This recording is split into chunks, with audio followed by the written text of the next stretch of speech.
Today's episode of the Bill Simmons Podcast is brought to you by SeatGeek, our presenting sponsor and favorite app for buying and selling tickets for sports and music. They don't sell tickets for political conventions, do they? No, thank God. All right. Go to SeatGeek.com/BS to start using SeatGeek, and don't forget to download the free SeatGeek app. Enter promo code BS. SeatGeek sends you $20 upon your first purchase.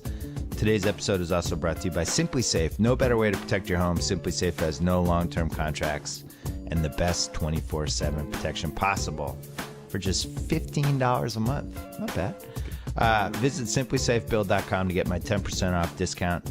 Last but not least, go to theringer.com to sign up for our new newsletter that launches on Monday. Don't forget to subscribe to The Ringer's Channel 33 podcast feed for podcasts from Andy Greenwald, Juliet Littman, Chris Ryan, and more.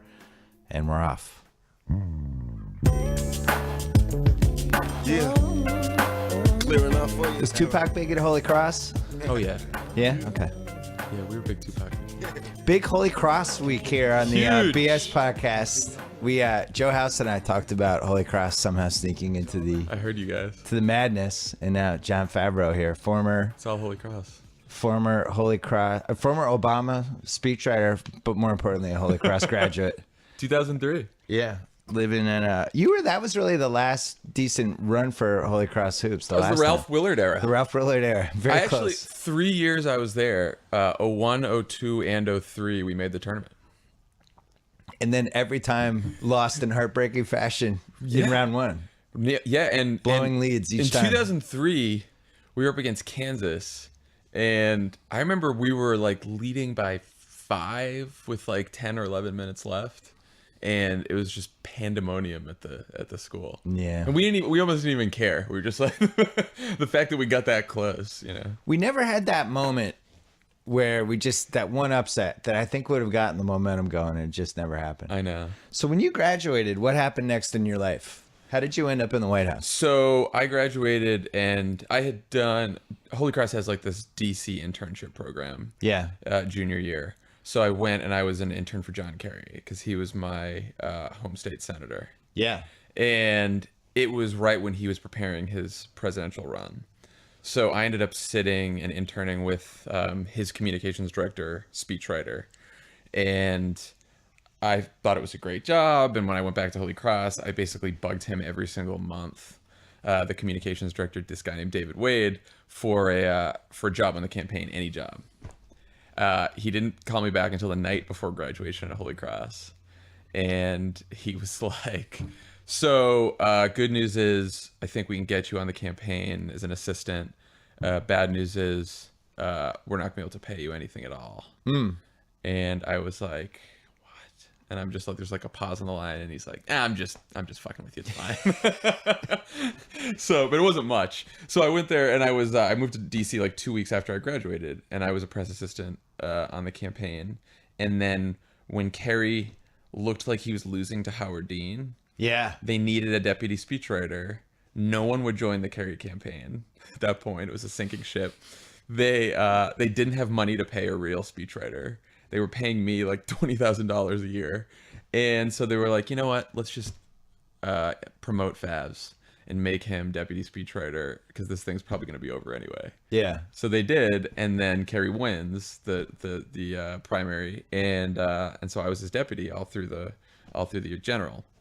Now, when Kerry loses, at one point during that campaign, Robert Gibbs, who was my first boss, had quit the campaign and went to go work for Barack Obama. So Obama wins the Senate seat in 2004. Kerry loses the presidency, and Gibbs reaches out and says, you know, Obama's never had a speechwriter before, and I'm trying to convince him that now he's in the Senate, he's going to need a speechwriter, and he's sort of resistant to the idea.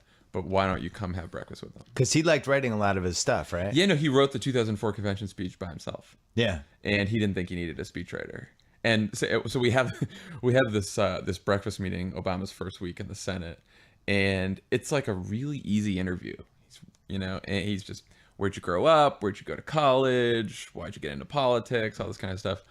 And at the end, he's like, I don't think I need a speechwriter, but Gibbs keeps telling me I do, and you seem nice enough, so let's try this out. Wow. Yeah. And that was it. That was it. When did you think he had a chance to actually become the president? Like what year? 06? 06, 05 and 06. I mean, it was funny. I had this bet with Robert Gibbs because he was like, Hillary Clinton's going to be the nominee in '08, and I said, I don't think the party's going to go with her.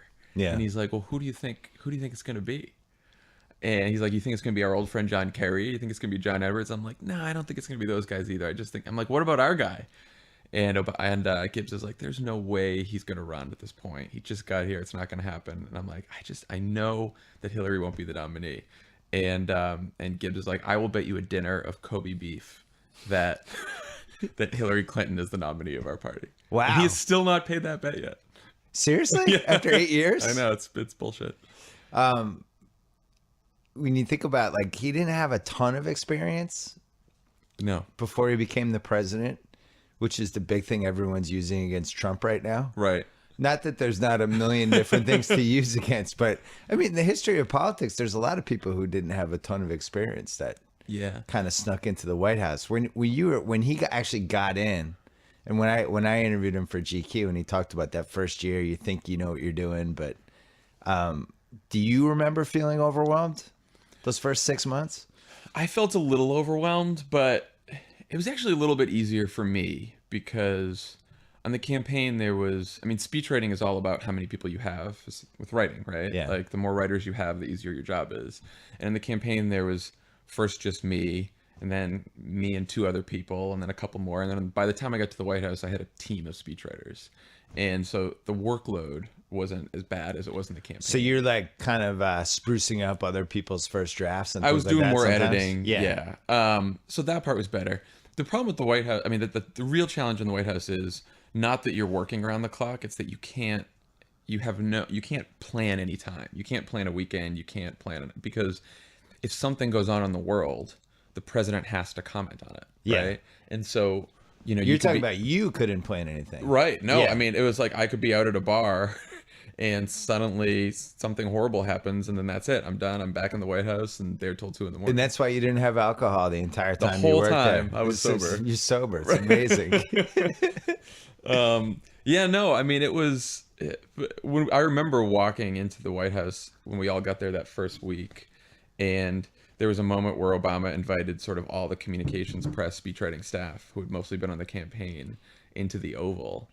And we all sort of walked around the Oval together looking like, what are we all doing here?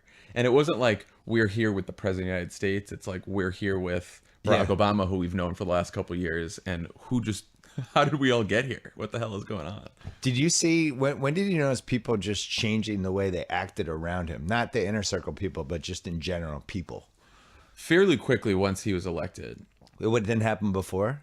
No, I think in the camp because he's just such a laid back person. Yeah. Right? I mean, the whole the kind of aura of celebrity that grew around him was invisible to most of us during the campaign because we were working so hard. Oh yeah, you're in it. So it's like you didn't have time to sit there and step back and think, what's going on? He's one of the most famous people in the world right now because you were just trying to get through day to day. Yeah. So there was almost never a moment, and that was pretty much true through the White House. There was almost never a moment where you could step back and appreciate or sort of sit in awe at all the things that were going on.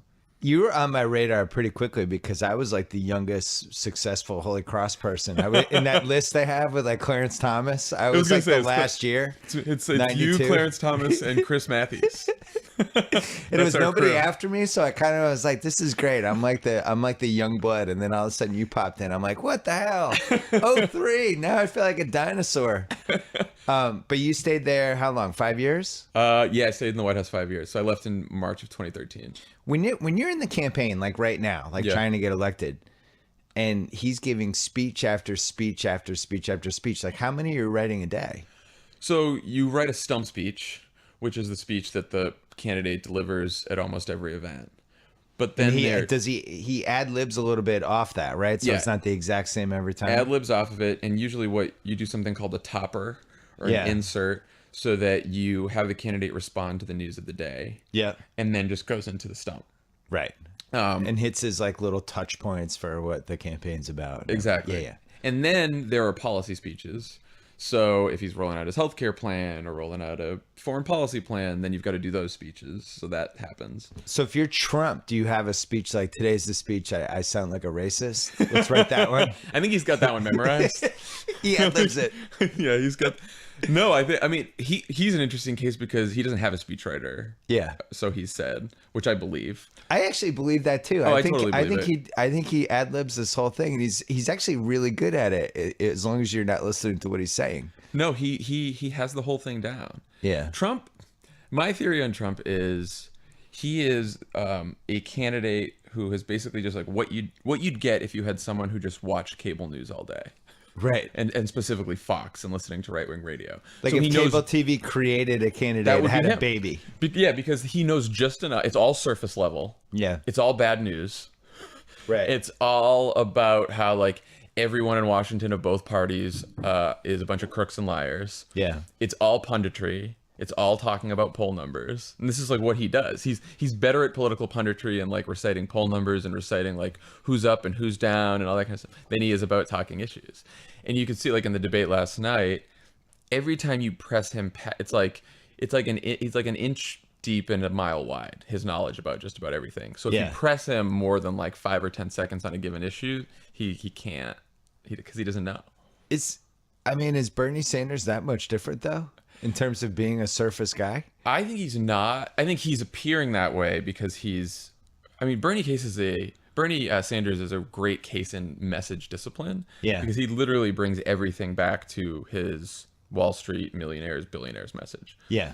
The reason I think he actually probably knows more is someone who's been in the Senate that long knows all the details of all these issues. It would be impossible not to. Yeah, it's almost one of the problems of being in the Senate or being in Washington that long is that you're so in the weeds on so many different policy issues that when you go out and speak publicly, like you start speaking in acronyms and you get really boring and all that. So it's actually a credit to Sanders that he's able to distill a very, powerful message, even though he has probably been like passing bills with all kinds of acronyms all these years. You wrote a good piece, I think a week or 2 weeks ago, about Hillary Clinton. Yeah.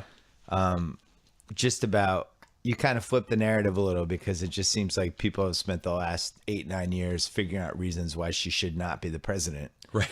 And this whole other narrative has come out. And the way she's judged is interesting. Like my wife hates the way she dresses. Right. And she can't get past it. And it brings it, and every time she gives a speech, it's like, oh my God, oh gee. And it's just, people just nitpick because she's been in our lives since 1991? Yeah. The first time. And it's just, people just seem tired of her. Well, I sort of came around to that because I was one of those people, obviously. I was on the Obama campaign and I had only seen Hillary. You guys were trying to beat her. We were trying to beat her. And primary campaigns, as we're seeing now, in some ways become even more intense than a general election, because in a general election, you're fighting over issues because you have such different views. In a primary campaign, you're trying to stand out and win based on personalities and leadership style. So it becomes more personal and nasty. And that was certainly the case with Obama and Clinton in 2008. Yeah. But we all saw her as horribly calculating and would do anything for political reasons and stuff like that. And the more I got to know her and the more I watched her, you realize like she is sort of cautious in the way she speaks, right?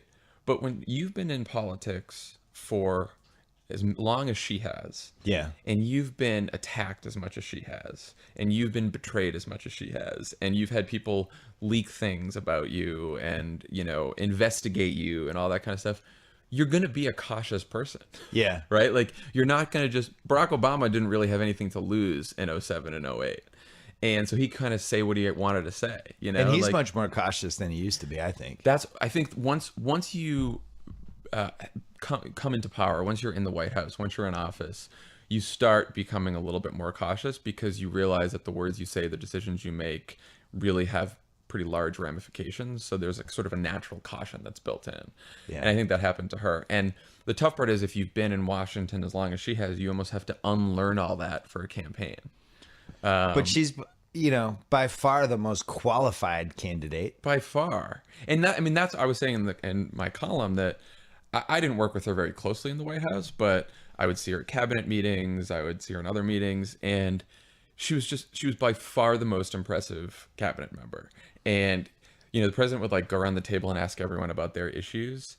Yeah. And then he would ask Hillary about everyone else's issues in addition to her. Because when we were trying to pass healthcare, she had tried to do it in 1993. And so he's like, all right, Hillary, what do you think about this? And she just had all these lessons and all these ideas. And she's just a really smart person. She's well prepared. And she works her ass off, too. Yeah. Like, she just, and that's what everyone who's met with her think. And Republicans in the Senate used to think that about her, too, when she got to the Senate. All these Republicans hated her. She got to the Senate, and then one by one, they'd be like, you know, I worked with Hillary Clinton on this thing, and she was pretty great. Now, here's where everybody who doesn't like Hillary is saying, yeah, but you left out the part that Clintons are liars. All they do is lie. All they do is lie. I mean, they've been caught in some pickles. Yeah. Well, look, I think it's tough. And the reality is there's not a great choice this year. And sometimes that happens. I was saying that to, I forget who I was talking to about somebody, but it's like one of those sports years where a team just wins the title and everybody just kind of looks around and goes, wow, that didn't really feel like a champion. Like I guess somebody had to win. And that, I mean, especially on the Republican side, I think everybody's kind of looking around, waiting and waiting and waiting. It's like, no, these are the guys. These are all of our candidates right here. It's hard to recognize that at the end of the day, politics is about alternatives, right? And it's like, you're not, I mean, we had a very exciting election in 2008, and everyone was very inspired about Barack Obama, right? Yeah. But also, Barack Obama did not come into office and then fix everything with his magic wand. No. Right? And everyone's, oh, we're so disappointed now. But you know what? It's like, things aren't perfect. And it's not easy to fix everything, and change takes time and all this kind of stuff. And so sometimes you have an alternative, and when you go through the ringer of a campaign, right? Like, you're not going to look too perfect at the end, or it's very difficult to. Yeah. And so at the end of the day, you got to ask yourself, okay, who's a better option here? Right. And it's not always going to be inspiring or exciting, but that doesn't mean it's any less important, is what I think. You know, like the difference between a Hillary Clinton winning this election and just about anyone on the Republican side is enormous. Because even someone who appears fairly moderate, like a Marco Rubio, would be the most conservative right-wing president we've ever had in the history of the country. By far. Kasich, though. Kasich seems, I get in trouble for this. Seems because like the most normal of all of them. I right? know, and every time I tweet about, like, Kasich seems normal and Kasich seems like a good guy. People get mad? Yeah, they get mad because I learn more about him. He has, like, an extremely pro-life record, like, more so than many of the candidates. A lot of people, my girlfriend's from Ohio and her family's in politics too, and they say, oh, he's very, very conservative. He's not as popular in Ohio as people think he is. Like, but most people will say he's a good man. Right. He's a good man. He's a nice guy. He's not as, you know, politically craven as some of these people. So I watched that show, The Circus, on Showtime. Yeah. And earmuffs HBO. And they had, you know, they're kind of flying around and talking to all these different candidates, and they're catching them in these, you know, they're not studio interviews. Sometimes it'll just be the guys standing backstage and they talk to him for 5 minutes. And Kasich seems normal. Like, he could be here now and we'd be talking to him and it'd be like somebody's dad or something. And he's the only one out of all of them who seems kind of normal. Those are the people that you want in politics, right? And it's also, I don't think that's just like a good way to act because it's like morally right. It's also smart politics. Yeah. If you're getting into it, to just, I mean, I remember when we were losing to Clinton in the fall of 2007. Right. Pretty badly. And Obama sort of gathered us all around and he said, look, I want to win this nomination. I think I can be a good president. I think I can be a better president than her. But at the end of the day, if I lose this, I'll go back home to Chicago. I'll raise my kids. I have a wonderful wife, and I'll be happy, and I'll live my life. I don't need this for myself. I think I would do a good job in it. And because he had that attitude, he was willing to be himself and say whatever he came to his mind and all that kind of stuff. And I think that's why he won. Yeah. You know, and I think when you get so wrapped up in worrying about every single thing you say and how it's going to be perceived, then that's when you get in trouble, because that's when you start looking phony. That's the Rubio problem. That is who Marco Rubio is. And Rubio, is there a normal person in there, or is he's No one so knows. inside his own head he doesn't looks know? like one of those people who has been planning a run for presidency for decades and has laid every single piece in place and is constantly nervous that what he's saying is going to be perceived the wrong way, or he's going to piss off this constituency or that, or not get this Trump vote. You know, I mean, it's you can see the anxiety when he's on stage at the debate, that like the wheels are turning in his mind and he's just not sure what he's supposed to say next. I'm not positive what the debates are supposed to accomplish, because it's a totally unnatural interaction. And somebody like Trump, who's a performer, Yes. he's such a better performer than anyone else who's on stage, and he's just blowing everyone away in these debates until they finally started coming back at him. But those first couple ones, he was just being a bully, and it worked. Trump has realized what most candidates, including my old boss Barack Obama, never realized, which is that they are complete performances, these debates. Yeah. Right? I mean, Obama was terrible in debates for a long time. He got better during the primary the more he did them. And then he was Why was he terrible? He was because He's just overthinking it? He thought they were on the level. Yeah. And he told us that. He goes, I thought that you'd get up there and you'd debate issues with other people. And it's pro wrestling. And it's pro wrestling. You're grabbing the mic and you're yelling at Stephanie McMahon, and Right. you're getting the crowd going. And the way the way that you're taught to answer a question in a debate is soundbite first, main message, and then you sort of go backwards, right? So it's not like you'd answer a real question where you'd build a logical argument from beginning to end, which is what Obama does. He's a professor, lawyer, right? In a debate, you just yell, scream, you ignore the questions. It's WWF. That's why, Marco. That's why you're losing. It's like your opener. That's why Ted Cruz is a liar. Okay, here's my point on that. But that's like Trump the pundit again, too, right? Yeah. Like his best moments in the debates are when he just says what everyone on cable's been saying anyway. Like, you're at the end of the stage, Jeb, because you suck.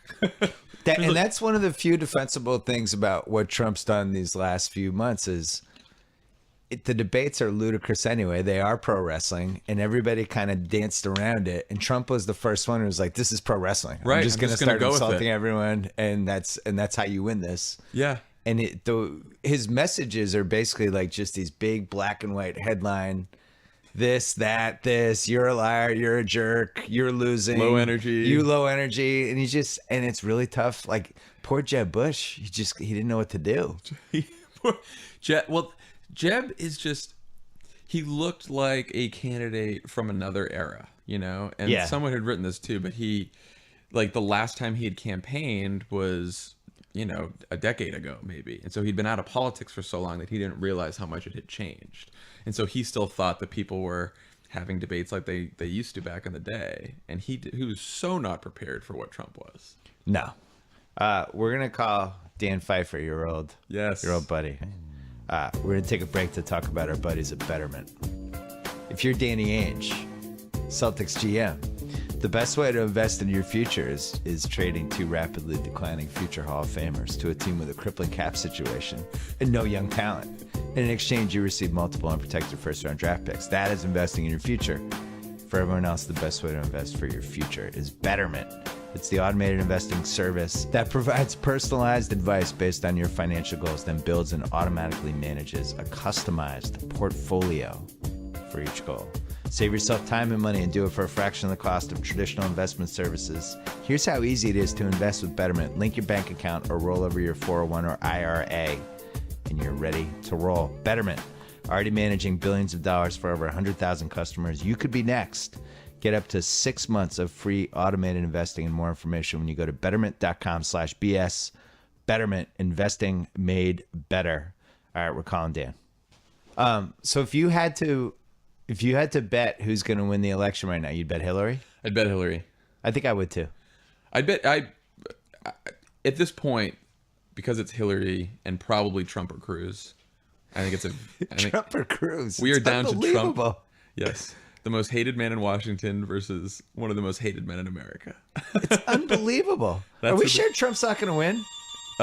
I feel pretty good now. There was a couple months where I was a little worried, but his approval ratings in the last couple, like, it's sort of hit a critical mass at this point, how bad he is. And I think his approval ratings nationally are dropping pretty fast. All right. But I don't think we should take him lightly. I mean, I've never been in that camp. Is Dan on? Hey, Bill. Hey, you're on with me and Favs. Hey, Pfeiffer. Perfect. We were just wondering if Trump could actually win. What is your take? He can win. Yeah. I mean, once you're on the ballot, anything can happen. And I would say he's probably, if it comes down to Trump and Cruz, Trump is more likely to win than Cruz is. I actually would agree with that. Me too. I think Cruz is unwinnable. Yeah. He's the least likable candidate to run for president in modern times. My favorite was when he tried to hug his daughter that time, and the daughter was just recoiling. Like, at no point have I ever tried to hug my kids where they recoiled backwards. That kid was channeling the American people. The best story I heard about Cruz was when he was in college. In his dorm room, they had a poker game, and obviously it was like, illegal, against the rules. And Cruz went down like $2,000 he owed that he didn't have. So instead of paying what he owed to the rest of the people who were playing the poker game, he went to the RA and told on everyone else that they were playing poker in the dorms. No. Yeah. That's a true story? A reporter told me that. So there is no way, like this whole, like the 1976 Republican convention, when they basically decided it on the floor. I mean, that can happen in 2016. I think that's why Yes. Rubio's staying in the race, right? Yeah, I think that's why he's staying in the race. But I think it's very hard. I think Trump and Cruz are very close in delegates and neither has a majority, they could give it to Cruz. Which they will hate because the Republican establishment hates Cruz Right. almost as much as the rest of the American people. Yeah. So I think if it's not Trump or Cruz, it will be like some, white knight, and they will be white, like Romney or Paul Ryan, because it's hard to be like, hey, you were behind by 1,000 delegates, Marco Rubio. Let's just give it to you. Right. That seems really hard to me. Yeah, Paul Ryan is actually, you can bet on the Republican convention, obviously. Joe House and I lost on Rubio. We had him at like plus 650, and that fell apart. But Paul Ryan, there are odds for Paul Ryan, which I thought was interesting because he's not running. If they give the nomination to Paul Ryan when Trump or Cruz have the most delegates but just didn't hit the number 1237, Trump supporters and Cruz supporters will burn Cleveland to the ground. Right. I mean, that is very literal. And Trump's supporters, like, there's been stories this week about it's kind of edging toward a little violent. Have you seen the video of the 70-year-old man who just sucker punched the protester on his way out of the Yeah. event? I mean, there's actual violence that happens there. Yeah. There's no chance America. I mean, is there? I'm going to rephrase. Is there a chance America might just lose its mind this summer during this whole thing? I hope not. And maybe America has lost its mind and we're just figuring it out right now. Because there's a counter to this that just says, hey, in 1964, everyone thought the Republican Party was going in the shitter and Goldwater got annihilated. And then 4 years later, Nixon. So I've never bought the narrative that this is it for the Republican Party and they're done and it's over and this is going to fall apart and it's a new world order. 4 years from now, it might just be back with a different candidate. I totally. Totally. They're in 2005, right after Bush won. A couple of reporters wrote a book that was called The Emerging Republican Majority. Yeah. How they win forever, and Carl wrote that it all figured out. And then the book came out 1 month before the Democrats swept the House and the Senate in 2006. So every time we think that it's the end of a party, they find a way they figure it out somehow or find the right candidate and get lucky. I mean, if you had a Marco Rubio who didn't come across as so phony, or a John Kasich who was just a little bit more charismatic, you'd have someone who could win the presidency. Maybe the answer is John Kasich should drink more before the debates. Maybe just have one vodka tonic. Just needs to loosen up a tiny bit, just a little more gregarious. He must be the only one who's not drinking at those debates.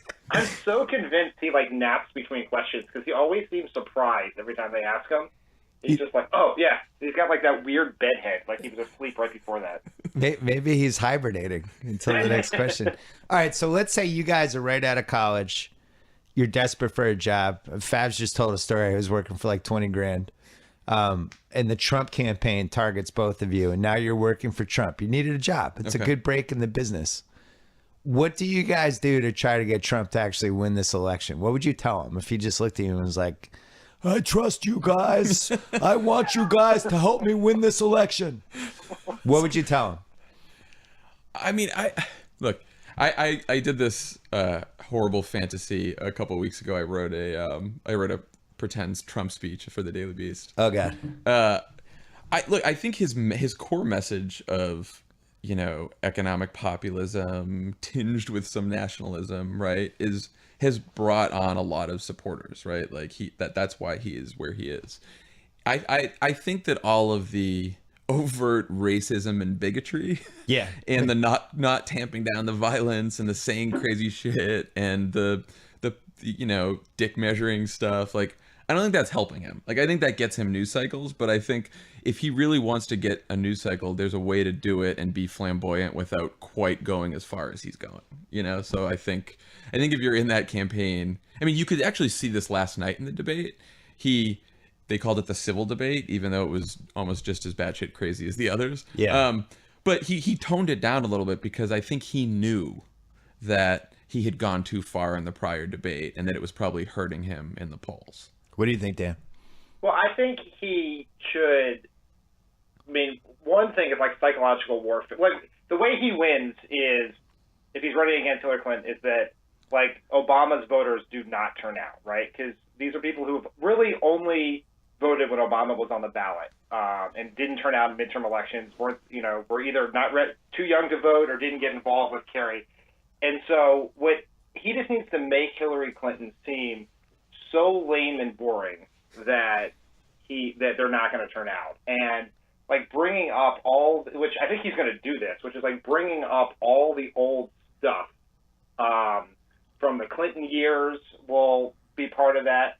And I do think that if he will be, most candidates, when they either run to the right or left in the primary, and then it's really hard to move back to the middle because you change your position, the press kills you for it, and the interest groups on your side come back and say, wait, you told us this. Trump just doesn't give a shit. Like, he doesn't care if PolitiFact gives him like 7,000, bad fact checks or whatever else. He will probably, if he just goes out, completely pivots on immigration and seems less scary, and then just like gets inside Hillary Clinton's head the rest of the time, he has a shot. I mean, it may be the demographics make it impossible, but the thing is, we all say Trump can't win, but we're all the same people who say Trump can't win the general election, the same ones who said he couldn't win the primary. So who really knows? He has one message against Hillary Clinton that he already has delivered a couple weeks ago. She's been there forever. She hasn't fixed anything. Why would you put her in there to fix things now? Yeah, and it does seem it's actually not that radical, Yeah, and if he basically said, hey, the last 25 years, or 30 years, this country's been run by Bushes and Clintons. Yeah. And Obama's an extension of the Clintons, and it's time for a change. Like, I think that would resonate. Well, and he's going to say, and I know this, I used to take money from them, and then I owned them. Oh yeah, and that's true. They had to come to my wedding because I gave them money, and that's the kind of relationship I had. That's the kind of people they are. That's what he's going to say. Yeah. He also does this like really devious thing where he's just like makes these accusations of implication where he's like, and I'll be the one who beat Hillary Clinton if she can run. I mean, I don't even know, given all the illegal stuff she did. She may not even be eligible. Who knows? Oh yeah, right. It's like, yeah, it's so good. Well, he already has this set up too because he's going to say that if nothing comes of this email investigation, well, Obama's Justice Department protected her. Otherwise, she would have been indicted and in jail. Yeah, that's going to be the when Hillary wins the presidency, the new way to delegitimize her as president, just like they delegitimized Obama. It's interesting that this was the election where everybody thought, oh, we figured out with advanced metrics and all this stuff. We know who's going to win every primary. We know we know who has a chance. We know who doesn't. And then 2016 comes along and throws that completely out of whack. Like 538 was saying Trump had no chance and his support was gonna fall apart as people kept dropping out. The opposite happened. Everybody thought Clinton had Michigan locked up. It was a 99% chance. Sanders wins. Yeah. My thing is, like, I don't even know if you can apply math to 2016. Just throw it out. It's too crazy. this is like the equivalent of if you just found like 5 guys on a playground and threw them in the NBA and they beat the Golden State Warriors. Like, it makes no sense, right? like we all think we're like such experts, and like we look at data and we have these complicated messaging and communication and social media strategies, and some guy who just like phones into a lot of cable shows and tweets out insane things is like cleaning everyone's clock. And like, it makes you wonder like how valuable all the stuff that campaigns have, spent all this money on really is. But doesn't it make sense after the fact, Dan, too? It's like no one could predict it, but now that it's happened, you look and you're like, oh, how did we miss this? Of course Trump does well. Yeah. Right? Yeah. Like in this country, in this media environment. Yeah, like, but I just thought I thought some of the things he said were so horrible that would be it. You think like when the bridge thing happened to Chris Christie, everybody was like, that's it. He can't win the election now. That's too big of a scandal. And Trump's done like 20 things like that, or said 20 things like that had the same kind of impact, and it just bounces off people. I was thinking about that. I imagine if Trump was in Christie's position on Bridgegate, Trump would have come out and been like, yeah, we had all kinds of corruption. That's how I do things as governor. That's how I make money. Like, we just had to get stuff done. Who cares? Right. I'm sorry. I'll take accountability for that. Yeah. Those people had to wait on the bridge. They couldn't get to school. I don't care. Whatever. What would you guys tell? I mean, Sanders is still in this. Yeah. You're working for Sanders. What would be the tactics for trying to win the nomination? Oh man, this is a tough one because he's in it, but the math at this point is almost making it impossible. Like, you get to a point with the delegates where, like, for Sanders to get the nomination, I don't know what percentage of the delegates would he have to win from here on out. Like 100. It's like 70%, I think. I mean, he's basically not mathematically eliminated, but he's like one game away from being mathematically eliminated. I mean, the best thing for Sanders to do is, like, if he, one option would be to drop out and endorse Hillary Clinton, but it seems unlikely he's going to do that, is just keep winning as many delegates as possible.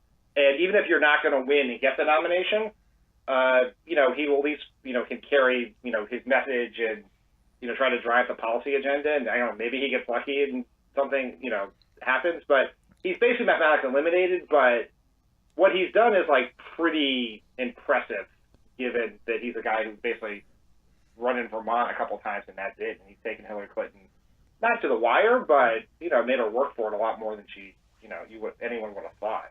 Is there a scenario where she doesn't get the delegates either?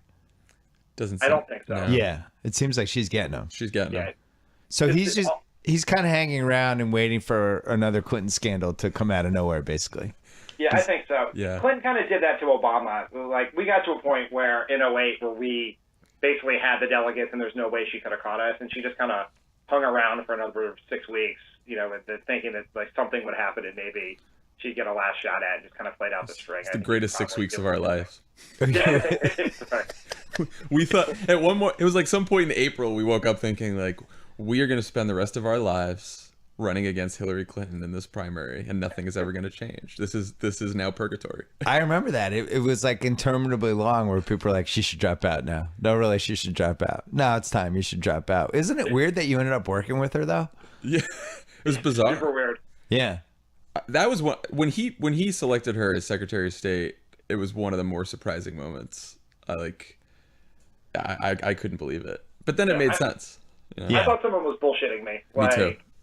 Like, we were in the transition and like these crappy offices in downtown DC, and we're like trying to find an interior secretary, an undersecretary for this, and like a reporter calls and says, we hear that Obama's considering Hillary to be Secretary of State. And I was like, well, I'll check that out, but that can't possibly be true.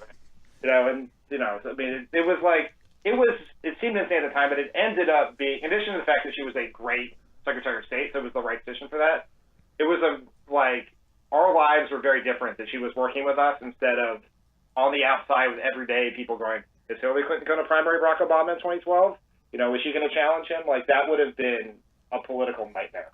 Right. And everyone thinks she was a very good Secretary of State, right? Nobody. Yeah, is there a counter argument to that? No, there were no like secret battles in the White House or resentment or anything like that. It's all real. People liked her. And it seems like Obama has genuinely enjoyed working with her for the most part. Yeah, he definitely they got close. Like, you spend a lot of time with the Secretary of State because they travel with you around the world. So, like, when we go on these, like, 10-day, 2-week foreign trips, she's there every day on the plane with us sometimes. And so you just spend a lot of time. And Secretary of State has, like, a weekly one-on-one meeting. And I think there's no doubt that it was a little tense at first. They kind of, like, were figuring the whole thing out. Because, like, you go through a campaign like that, and you build up a lot of, like, anger and competitiveness. But after a while, he was very, super appreciative of her and very, like, nostalgic when she left in early 2013. I mean, they're both policy wonks, and they both view the game of politics as bullshit. Yeah. Right? Like, and in that way, they're both different than Bill Clinton. Like, Bill Clinton sort of loves politics. He loves the game. He's in it. He's fine. And Obama and Hillary both sort of have this ironic detachment from it and think that it's silly and sort of feel like you have to play it to get your agenda passed. And I feel like they bonded over that a little bit. How many times during those first 4 years with Obama did he be like, come outside, let's talk. I'm going to have a cig in the Rose Garden. Come outside with me and let's talk about this. Never seen it. Never seen it. Never Everyone's sworn to secrecy. He claimed he hasn't smoked for like the last 4 or 5 years. I think that's right. Yeah, I believe that. I'm amazed that his wife let him smoke because it does seem like she wears a lot of the pants in the family. I don't think there was any letting. Yeah. Right. So he's sneaking around. No. In 8 years of working for the guy, I never saw him smoke once. That's the Which thing. didn't mean he didn't do it, but I never saw it. That's the thing, like with that, when people, especially as we head to the home stretch here of the Obama presidency, and nobody is going to really talk about the first lady transition. Oh, yeah. But there's it's not a good chance, but it's not out of the question that we're going to go from Michelle Obama to Melania. Who Trump was on Howard Stern talking about the incredible size of her bowel movements. There's an actual conversation with them on Howard Stern. You can't believe how big these are. Yeah. And Coming soon, America 2017. But Michelle was like, what does she do? Where does she go? What happens to her? I asked Obama, does she do a daytime talk show? Like, I can see anything with her. I can't see her taking a very public role. Yeah. Just because I think, she really loves her friends. I think she misses her private life. Like, I don't think that she's looking to go out there and be out in public a ton. I don't know. That's my sense. She could surprise us. What do you think, Dan? I think she'll probably, like, there's a handful of issues that she works on in the White House. I think she'll continue in whatever sort of post-presidency life they have together. She's such an interesting figure because, like, most people who end up in the White House, president, first lady, like, spend decades getting there, right? They were, like, pretty normal people. Like, he was a state senator in Illinois, and she was she worked in the University of Chicago as an attorney. And then, like, all of a sudden, the president gives this speech at the convention, and then they're famous, and then 2 years later, they've moved into the White House. It's like they really got, like, teleported out of their, like, what they expect to be a fairly normal, good life in Chicago, and all of a sudden you're first lady. And it's just such a different experience. And I think she will probably, and he will as well, to the extent possible, like, be kind of glad to get as close back to what the life was like before that as possible. I want to talk about Obama's future, but first I want to talk about Slack, which is the unofficially official messaging app for the Ringer. So when you guys were in the White House... also for Fenway Strategies. It's the best. Slack is the best. When you guys are in the White House, you're just exchanging all these emails, and there's like giant, 100 email chains. You're trying to figure out... our whole staff uses Slack. We plan our newsletter with it. We plan our website with it. We plan our podcasting future with it. We make fun of Tate. Tate, the producer, we make fun of him. It's a messaging app for teams instead of searching through hundreds of emails and texts. Slack brings your work communication into one place and radically increases transparency between teams. You felt that, Favs. The transparency radically increases. Your disjointed conversations will no longer be disjointed. They become jointed. And your internal emails will be cut down by almost 50%. They also have nearly 100 integrations, including Dropbox, MailChimp, and Google Drive. Visit slack.com/Bill Simmons and create a new team. You'll get $100 in credit you can use when you decide to upgrade to a paid plan. Slack.com. We really like it. Yeah. My whole thing with emails, I get so many emails and I'm on so many different chains. It's just a pain in the ass to figure out where I am. In Slack, I just go and there's the category and we go. Dan, let's move our chain to Slack. Yeah, move your chain to Slack. Do a private chain. They have the private thing. I've noticed that. Yeah, I have a little family private thing. It's good. All right, Obama's future. So what happens to him next year? What's he doing? What are the? You mean first... after Hillary nominates him to the Supreme Court? Ooh.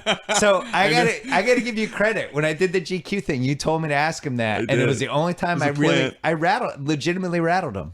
I'm glad we did that. I figured it might rattle him For a split second. You just got Faz in trouble with the White House press office. Well, I was like, hey, what should I? And you were like, well, maybe ask him about this. I've never heard him talk about it. I hadn't. You didn't have inside info. I was curious as a citizen. Yeah. And he paused and he hesitated and then went into like Obama. Although corporate reading what he said to you and knowing him, I could tell why he paused. And I don't think it was because he was thinking, oh, maybe I'll be on the Supreme Court. It's what he wanted to say was, of course not, I don't want to do that. But he didn't want to denigrate being on the Supreme Court. Oh, that was your takeaway? That was my take, because what he said to you next was, he's like, well, I have to think about this because it is such an important job and it's, and it's important to the country and blah, blah, blah. So I think he didn't want to trash the Supreme Court as a job, but I think he wanted to tell you, but that's not for me, because yeah, that's a lot of just work and a lot of writing and writing. And I don't think he wants to do that. No, I think he's going to be in Hawaii in the Magnum PI house, just driving around a convertible. What do you think he's going to do, Dan? Look, he's going to write a book for sure. And I think he will try very hard to write a book that's different than like the typical, post-presidential memoir. Because he does still think of himself as a writer. And like when he meets with writers, like he thinks he's bonding with them like on a author level. I think there are things that interest him that I can see him like he'll have an array of things like the My Brother's Keeper initiative for young men of color and some other things he's doing in the White House. I'm sure he'll do, but the things that are very interesting to him are sports, like the whole media world and how people communicate. Like I could see him getting involved in that in some way. He's got like a lot of. There's some things that when you just start like you're killing time, like on a plane or something, you just start talking. He has like deep thoughts on it. Like the media ecosystem and how people think is like very interesting to him. Yeah, that was the one I ran out of time because he was definitely filibustering the first 25 minutes. It took me a while to get him moving, but I really wanted to ask him if you could change like 3 things about the media culture with politics. What would be the 3 things? How do we make the media culture better with politics? You would have had a filibuster there for sure. Yeah, he wouldn't have answered it. How would you guys have changed it, having been through it? Dan, you go first since you were the communications director. What's the biggest flaw in the system right now? I think the biggest flaw in the system is probably we confuse reporting and analysis now because of Twitter, right? So everyone is an analyst always, and that's somewhat dangerous. There's not a place where people can go to get a lot of like just straight reporting. Yeah, and so it's like it used to be pre-Twitter, right? There was this very fine line where you were either the reporter or the columnist, or if you were like the big time political reporter, you got to write an analysis column on Sunday. And so right now it's just like all the people who would just be writing a story about what politician A said today are also providing analysis and don't necessarily always have like the background or perspective to do that. And that confuses, I think, it makes it very hard for people to just like find out what actually happened that day, as opposed to like what it means for the horse race and the poll numbers and all of that. That's basically what's happened in sports. Yes. There's no delineation now between somebody reporting something or somebody that thinks something might happen, and I've done it too. I'm like, hey, I'm hearing this. I'm not reporting it. It's just, hey, this is scuttlebutt that's floating around. My personal take is I think the decision with LeBron James was like the seminal moment for sports reporting. So that was the first time people were just throwing shit out. Right. Hey, I'm hearing the Knicks. And be like, oh. And then it'd be like 4 hours on ESPN, people talking about that. When do you think that happened in politics? It was somewhere during the Obama presidency, but I'm not sure where. I think it was when during the reporters got on Twitter. Yeah. So you think it was like 09 probably. So it was after the campaign because Dan- Twitter didn't take off till 09. Dan, don't you think it was when Politico started in 2008? Well, Politico was Politico definitely changed, like brought sort of like this ESPN mentality to sports, where they're going to cover the game, not the substance. And most press probably covered the game too much, but they wrapped themselves in this like glory of the fourth estate of we cover substance and we're going to educate the people. And Politico was kind of like, F that. There's some audience of people who care just about the sport of politics, and we're going to really dig into that. But I think once you got to Twitter, like for a regular reporter at the Washington Post and New York Times, there was an editor who would delineate whether something was analysis or had to meet some set of threshold before you could report it. And on Twitter, it's just people can just throw it out there all the time. And it took I don't even think the press has really caught up to this, that like what you say on Twitter is probably more important than what you actually say in the paper.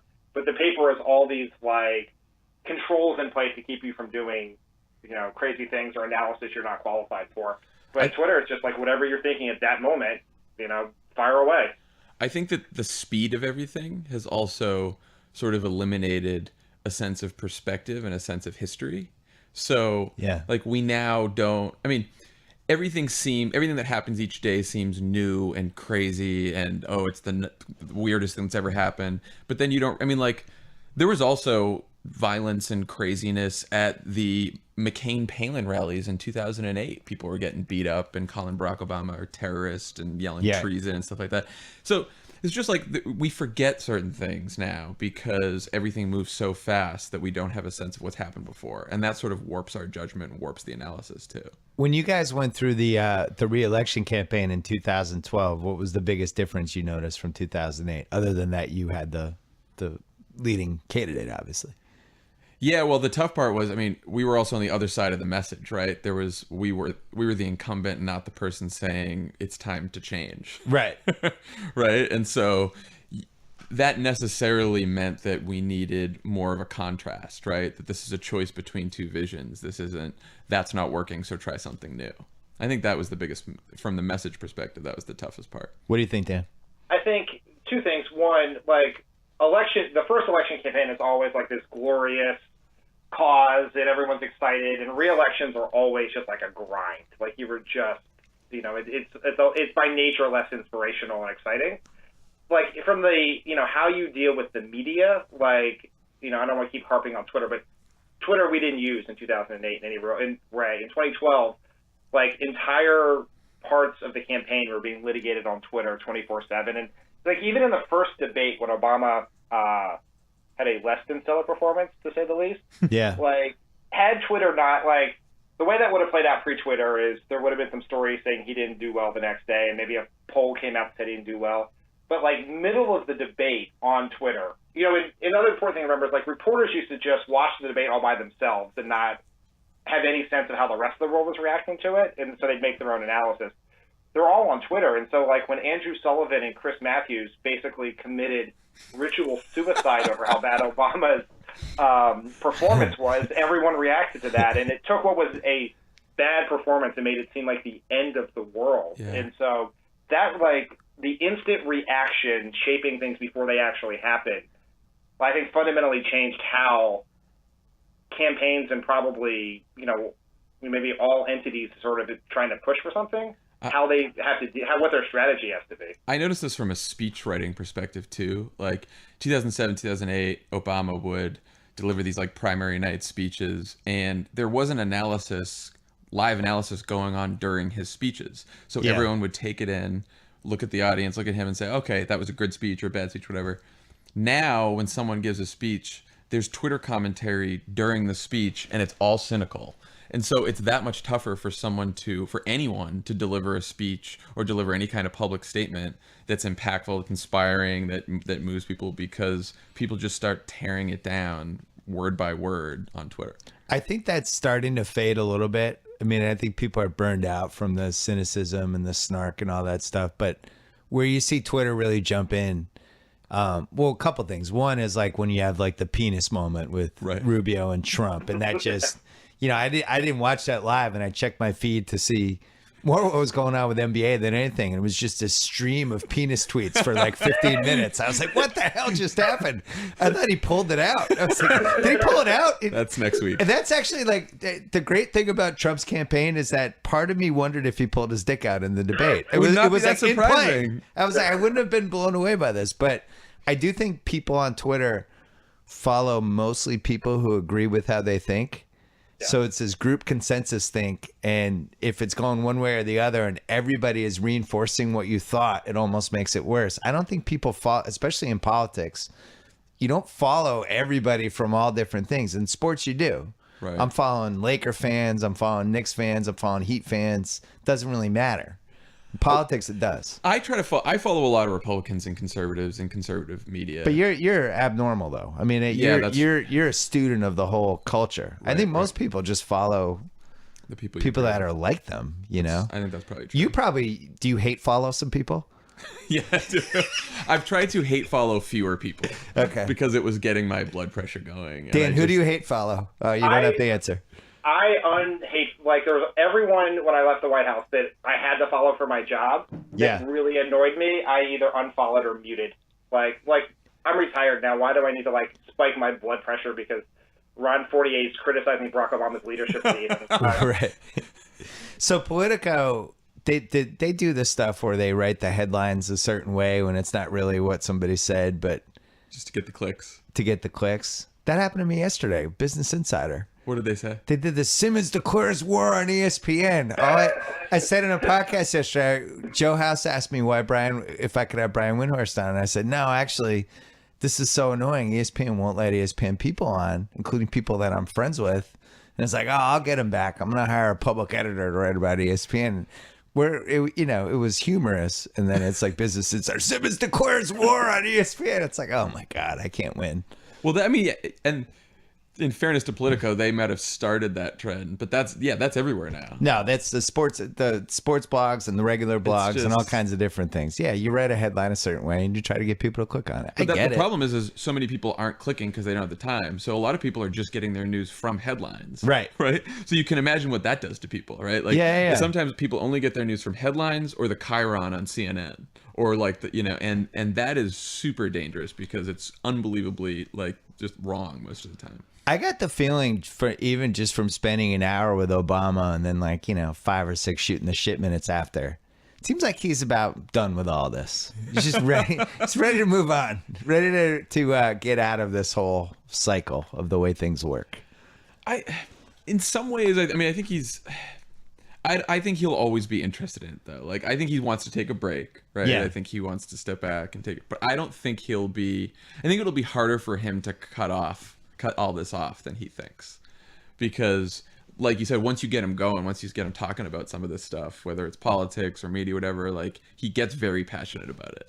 And Dan, you know this more than anyone. He used to love when people would come visit, when the teams came, the championship teams. Like that's got to be the most fun part of the job. And that's the stuff like once you're not present, the presidential dinner, trying to be, he's probably the funniest president we've ever had. We're the first president who's been able to go on the dais and actually like make funny jokes, and he's an above average comic. His delivery is quite good. Yeah, really good. Yeah, like he always. We all come up with jokes, and we have outside comedians that send in stuff, and but almost every year at the Correspondents' Dinner, his delivery has made the jokes funnier. Yeah, we'll just wait till next year with President Trump. People storming out. This is terrible. I'd like to introduce our host, Andrew Dice Clay. Dan, when did you leave? A year ago, basically like a year ago this week. And what were the first 6 weeks like? I got on a plane and I flew to Asia and traveled around for 6 weeks and did not read a newspaper, paid no attention to what was happening, and it was pure bliss. Did they have Asia Politico there or no? If they did, I couldn't read it.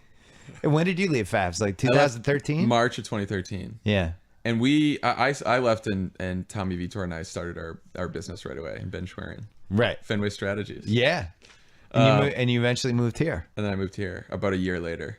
Yeah, the year living in Washington where I wasn't working in the White House was when it was a signal. It's time to get out of here. Well, you guys were kind of, for lack of a better word, local celebrities. Like, people would write about you, and you'd be at a bar. And Not always in a good way. Not always in a good way. There was you were covered to some degree because you were like the young kind of people in Obama's cabinet. Yeah, which is a very Washington thing, right? It's like at some point, I mean, I loved my time in DC. I was there for 10 years, but except for the couple of years I spent in Chicago. But when I left, it was time to leave because it's a very small city. It's like Boston. It feels like high school. It's very small and very gossipy, and everyone knows what everyone else's business is. Yeah, it's like if Boston was a company town. Yeah. Right. If everyone worked in the same industry. Yeah. And that's what Washington is. So you can only handle that for so long. Where'd you guys live in Washington? I was at 16th and R, so that was like between Logan and DuPont circles. But that was pre-Uber, though. Last couple of years, yeah. Uber could have been bad for both of you guys. Uber's like, I'll have one more. I'm not driving. We could walk a lot of places. That's what Yeah, we walked that's all the the thing. way. It's a walking city. So it sounds like you miss it, but you don't miss it. I don't miss it. I miss my friends who are still there, but I don't miss anything else about it. You miss I thought, like, there's sort of two paths for people who leave the White House. Like, one is you go into, like, depression. You know, you're just like, why am I no longer important? Why is no one emailing me? Right. Like, why, no one recognizes me on the street anymore. And then the other one is like, oh, there's this whole world out here, like, of a life and sleep and friends and family. And I was pretty convinced I would be on the depressed side, and it was the exact opposite. Like, I miss the people, but there really hasn't been a moment where I was like, man, I really wish I was there for that. Even the good things. Because when you've been inside, you like, like the day the Supreme Court, like, validated healthcare, everyone I knew out here in San Francisco was like, don't you wish you were there? Don't you wish you were there? And I was like, no. I remember the 1,000 meetings that would have led to just, like, that moment. Like, I was pretty glad to, like, sleep in and see friends. And, like, it's a great experience, but you come to a moment when you're like, the key is to leave, like, one day before you're burned out, right? Did you see that with some people that you knew they stayed like 6-7 months too long and you could kind of see they were fried? Totally. Yeah. And sometimes they'd want to leave, but the president wouldn't let them because they were in the middle of something that was, like, important, or, like, they were trying to pass health, like, they were going to be there until we passed health care or something else, and that just went, like, 6 months or a year longer, and they're just, like, dragging. And it's easier for people like Fabs and I because we don't have kids. For the people with kids, it's brutal, right? Like, they don't see their children. They don't, they have to miss stuff all the time. If they get out and get to, like, the soccer game or whatever else, they're on their BlackBerry the entire time. Yeah, it's pretty hard. But it was also like, the president would always say it's a family-friendly White House. Yeah. And my thing was, I was not going to have a family to be friendly to. Yeah. if I stayed there any longer, because all my 20s were campaigns and politics and White House, and it's like at some point you have to have a real relationship and grow up and get a family, and you can't. It's hard to do that when you're in that job. What was the lowest moment when you were there where you just felt like just everybody that worked for them were just collectively bummed out, devastated, or just depressed? The one that comes to mind that was early on was the oil spill.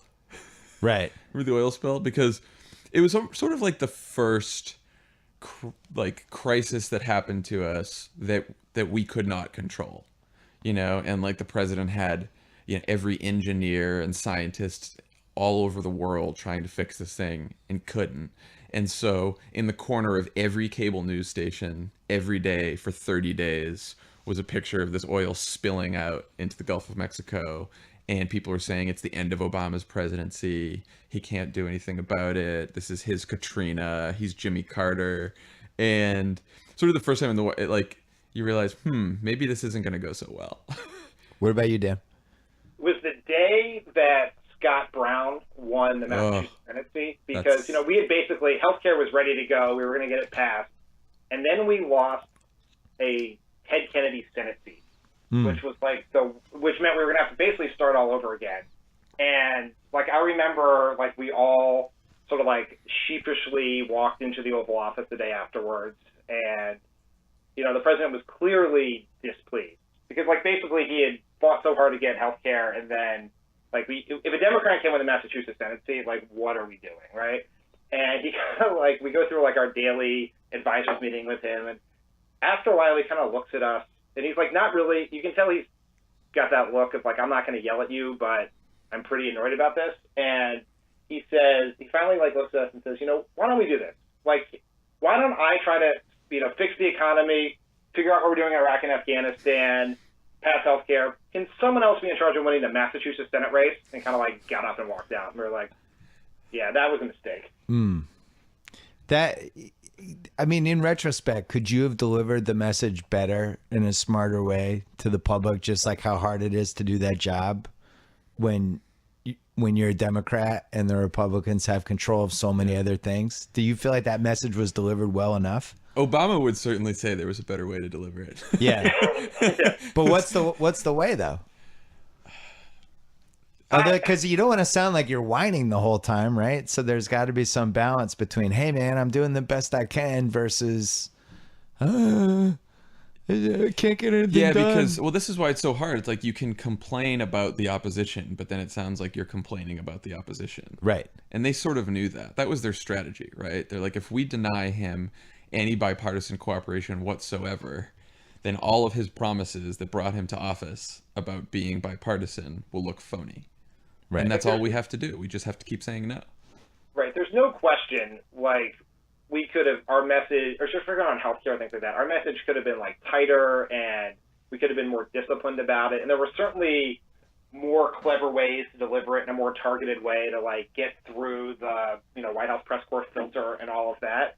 But sometimes, like, it's not, like, the bigger thing is not, like, not your communication strategy. It's the fact that there's, like, 10% unemployment in the country. Like, there's not some secret plan to make people feel better about that.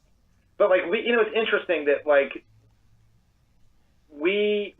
Obama's time in the White House, like, dovetails with, as media and the internet and everything is changing in this dramatic way. And like, we try to stay at that curve as much as possible. Sometimes we're ahead of it. Sometimes you fall behind, and like all the old ways of doing things just are all of a sudden inoperative, and you didn't really sort of get it. Like when he started running for president, like the iPhone didn't exist, Facebook was barely around, as you point out, Twitter's not around, and so you look at where, like, how people, how journalism is and how the people learn information now compared to when he started. Like it's probably like the greatest period of change since like the telegraph or something. I totally agree, and I said this to him. I think people are going to remember him as the social media president. Not him, but just that was the presidency when in 2008, as you said, no iPad, barely Twitter, no Instagram. Facebook was for kids. Adults really weren't using it that much yet. No Snapchat, all this stuff. And now we're the technology society. And it all happened during his presidency. I think Dan realized when he was communications director that at some point the traditional media filters are broken. They've broken down. They're covering analysis and all that kind of stuff. And so you just try to find ways to go around them, right? Whether it's Facebook or Twitter or any of these other interviews that the president has done.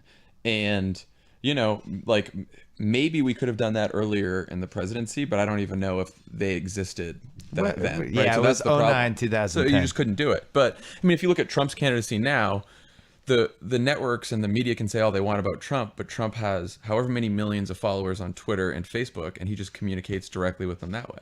Yeah.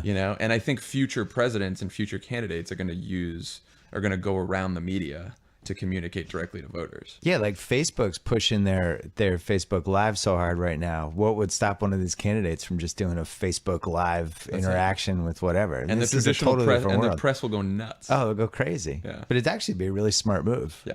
Be a good move for Rubio because he could make the camera grainy. You won't see how sweaty he is, how much water he needs. All right, we got to wrap up. So give me a prediction. So it sounds like you guys think Trump versus Clinton we're headed toward that unless something crazy happens on the floor of the Republican convention. I will say Trump versus Clinton. I'd be more sure of that after Tuesday because I think if Trump wins Florida on Tuesday, then I think it's very hard. It's a wrap. I think it's a wrap. What do you think, Dan? I think that's right. I think the most likely scenario is Trump. I think it's by far the most likely scenario. And if he loses Florida, Ohio, or both, the chances of like a House of Cards style contested convention will go way up. Mm-hmm. I think Clinton wins, obviously, and I think it comes down to the convention. And I don't think we know. I could see somebody who's not running right now win. I would vote for that over Trump winning. I mean, just like as a prediction. The white knight. It might not even be a white knight. It just might be somebody dressed like a knight. But I think we're going to go to that convention, and I think it's going to be one of the craziest. I don't know. I think it'll be all time. Stay away from Cleveland in July. Have you watched like the? It would be a really good documentary, actually. The 76 one. I've seen some clips recently, but I it was haven't cordial, but it wasn't cordial, and then it got nasty, but then it was kind of cordial near the end, and finally they settled on Ford. But the one it's going to look more fascinating. like could be 68 in Chicago, the Democratic convention, which sort of erupted into violence. Yeah, that wasn't great. That would be our worst case scenario. That's bad. But that's the way these people are at these rallies right now. That's what I'm more scared of. All right, you can follow Jon at Jon Favs, JONFAVS, at Twitter, and Dan Pfeiffer. That's your whole name on Twitter, right? Yep. Okay. Thanks to Betterment, it's the best way to invest for your future. Save yourself time and money and do it for a fraction of the cost of traditional investment services. Betterment is already managing billions of dollars for over 100,000 customers. You could be next. Get up to 6 months of free automated investing and more information when you go to betterment.com/BS. Thanks to Slack. We all like Slack. Thanks to HBO Now. You don't need cable or satellite to watch HBO anymore. Download the HBO Now app and start your free 1 month trial today. And go to theringer.com to sign up for our new newsletter that launches on Monday. Oh, thanks to SeatGeek, our presenting sponsor. Did you guys sign up for our newsletter yet? No. Go to theringer.com. Sign up for the newsletter. Yeah, on Monday. Signed up. Yeah. Oh, you signed up? That's nice of you guys. This was fun. This is really fun. We've never done two in the studio, but then the third on the phone. I thought it actually worked pretty well. We're great. Yeah. All right. Thank you guys. We about this bitch. Anytime y'all want to see me again, rewind this track right here, close your eyes, and picture me rolling.